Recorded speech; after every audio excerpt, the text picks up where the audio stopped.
Ecomuseu, a fábrica da pólvora negra. Há mais de um século, instalou-se a fábrica de pólvora negra no Val de Milhaços, Seixal, iniciativa do industrial Líbano de Oliveira. Há mais de um século, coberto de pinheiros, matas e campos agrícolas que caracterizam a região de 13 hectares e 23 edifícios. Há mais de um século, no seu auge, a pólvora tinha como destino África e Portugal. Há mais de um século, esta antiga unidade fabril foi e continua a ser um dos mais importantes testemunhos da arqueologia. Francisco, antigo operário da fábrica, seguindo os passos do pai e avós, serve de guia ao nosso grupo de visita. Eu, na fábrica da pólvora, estou aqui há 48 anos, que é a minha idade. Porque eu fui criado dentro da fábrica, fui criado naquela casa lá, à portaria. Já o meu pai trabalhou cá, 42 anos, trabalhou a minha mãe, trabalhou os meus irmãos, trabalhou os meus primos, os meus tios e por aí fora. Portanto, eu comecei primeiro a trabalhar na construção civil e depois, aos 23 anos, regressei à fábrica para trabalhar com a fábrica, em 87. A Casa das Máquinas constituía o coração da unidade fabril. Vamos conhecer as principais máquinas responsáveis pelo funcionamento da fábrica, a caldeira e a máquina a vapor.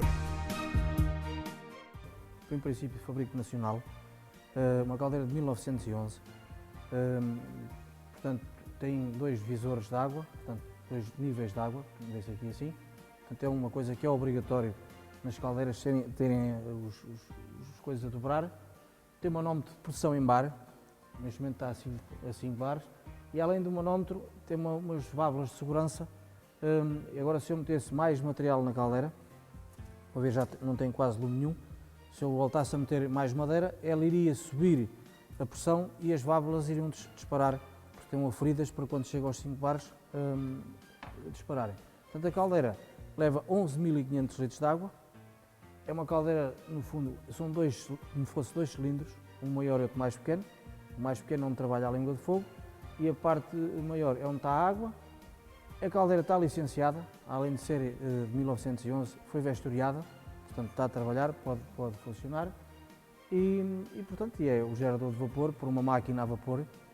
E esta caldeira produzia também e produz vapor, que era uma estufa para secar as pólvoras. Uma vez que estamos numa fábrica de pólvora, que é o edifício central, é daqui que sai a energia toda, a energia mecânica para as oficinas, dava vapor para a estufa, vapor para a máquina e até o próprio apito.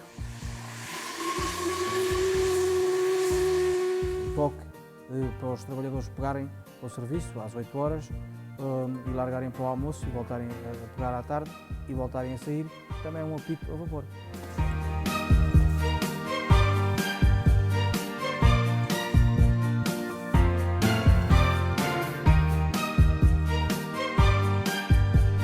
Segue-se a principal atração da fábrica, a máquina a vapor datada de 1900.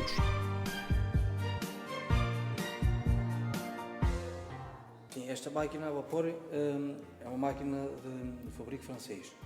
Foi colocada aqui em 1900, portanto já é uma máquina com alguns anos. Portanto, como nós vimos, a caldeira gera o vapor para esta máquina. O vapor entra aqui por baixo, há um tubo por baixo, eu vou abrir. Tem aquele tubo largo, entra por dentro, nós chamamos o corpo da máquina, não? Isto no fundo é um motor, mas na altura chamava-se o corpo da máquina. Depois de ter o vapor nunca menos de 4 bares, bar, no fundo é bar, não é bares, não pode ter mais de 5, nem menos de 4, porque senão em vez de vapor vem água. Depois da máquina estar quente, porque a máquina não pode chegar, abrir o vapor e pôr logo a funcionar. Tem que estar algum tempo para aquecer. Tem que ser tudo lubrificado, estes pontos, estes buraquinhos, os copos de lubrificação, aqui nestes tubos entram valvolina, é tudo lubrificado, depois está tudo a postos. Estas válvulas são as válvulas manuais, são as que vão injetar, temos que apertar aqui, apertar assim, temos que injetar o vapor manualmente por uma caixa de gavetas, que chama-se gavetas, para distribuição do vapor. Quando a máquina começa a mexer, dá movimento à manivela, aquela peça lá ao fundo. Ao dar o movimento, aquele eixo, aquele veio mais largo, tem um excêntrico que dá movimento a este flake aqui bem. Automaticamente estas válvulas começam a rodar. Este sistema de válvulas chama-se válvulas Corliss. Sim, sim. É um sistema inventado por um americano, o George R. Corliss, e depois foram os engenheiros inventavam as peças e acoplavam os motores. Neste caso, o engenheiro era americano e a máquina é francesa. Depois da máquina começar a trabalhar esta peça, com estas bolas, que chama-se regulador de Watt, foi inventado por James Watt, as bolas abrem e fecham. Como se eu mexer aqui, vês a abrir e a fechar. Com a rotação da máquina, as bolas vão abrindo ou fechando. Como tem este tirante, está ligado às válvulas de admissão, vão controlar a entrada de vapor. Porquê? A caldeira, se estiver a 5 bares, tem uma pressão. Se passasse para 4, a máquina reduzia a velocidade. Esta peça não deixa fazer isso. Ou quando entra em esforço, quando se liga a uma oficina em que a máquina precisa de mais vapor, esta peça regula tudo e estabiliza a máquina nas 75 rotações.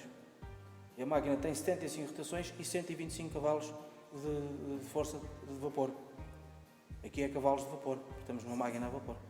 Respeitando as normas de segurança, as oficinas distanciam-se umas das outras e, embora construídas com estrutura de betão armado e alvenaria, possuem algumas paredes em madeira que permitem a fuga em caso de explosão. As oficinas de peneiração, trituração, encasque, prensagem, lustração, granulação e de embalagem. Portanto, esta oficina aqui é o tritador de nitrato de potássio. Há duas iguais, que é uma do carvão e outra do nitrato. Para ver, o nitrato vem muito compactado, vem muito em torrões, então era colocado um determinado número de sacas de nitrato lá em cima num cilindro. O cilindro tem umas bolas de latão, o movimento é sempre pela máquina a vapor, portanto a tampa do cilindro é em forma de grelha, o nitrato vai sendo triturado, vai caindo neste tegão, cai dentro deste peneiro, trabalha, portanto, com a máquina sempre pela máquina a vapor. Falta aqui um que é para perceberem como é que é, portanto tem uma rede de latão por dentro e tem uma mais fina por fora. O nitrato depois cai numa caixa destas e com pás de madeira. Tira-se o nitrato e as pás de madeira, porquê? Não pode ser em plástico, nem pode ter pregos em ferro. Vamos conhecer os ingredientes principais da produção de pólvora. Uma das máquinas de encasque é a galgas. Aqui está o nitrato de potássio, o enxofre e o carvão. São os três elementos, portanto, misturados em doses certas, né, com pesos certos, obtém-se a pólvora. As galgas é encasque de galgas, é encascar a pólvora. A pólvora, depois de estar peneirada e partida, e o nitrato, como eu expliquei anteriormente, era pesada, em doses certas, era trazida para aqui. A galga fazia 100 kg de cada vez, colocava-se 50 de um lado e 50 do outro e adicionava-se água. A água era para as três matérias-primas se juntarem melhor e não haver o perigo de haver faísca, porque estando úmida há menos hipótese de haver explosão. Portanto, depois primeiro metia-se numa velocidade mais lenta, que nós chamávamos de relantim, as galgas iam andando por cima da matéria-prima, fazendo um lastro, e ao fim de 10 minutos colocava-se uma velocidade mais rápida.